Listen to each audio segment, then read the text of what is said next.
¿Qué día fuisteis de excursión? El día 26 de septiembre. ¿A dónde fuisteis? A Zugarramurdi.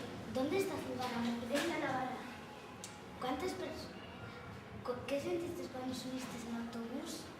Sentí estrés. ¿Cómo estabas antes de ir a Zugarramurdi? Muy nerviosa.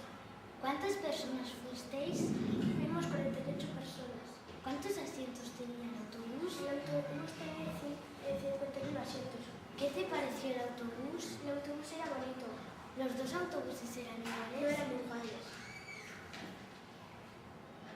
¿Qué autobús te gustó más? ¿El del viaje de ida o de vuelta? El de ida. ¿Qué autobús te pareció más cómodo, el de ida o el de vuelta? El de ida. ¿Cuál era mejor? El de ida. ¿Qué te pareció el viaje? Entretenido. ¿Cuántos kilómetros hicisteis? Hicimos 26 kilómetros. ¿Qué te pareció el viaje de ida? Fue entretenido. ¿Y el de vuelta? Muy mareado. ¿Por qué pueblos pasasteis? El Solance, el Huelva, Alsola, Orio y Sarauta, etc. ¿Qué paisaje te gustó más? ¿El de ida o el de vuelta? El de ida.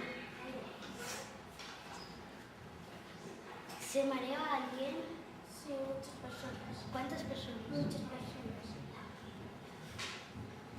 ¿Cuántas veces parasteis? Paramos 6 veces. ¿Qué película te gustó más? ¿La del viaje de ida o la de vuelta? La de vuelta. ¿Qué película te pareció más bonita y divertida? La de Río. Bueno,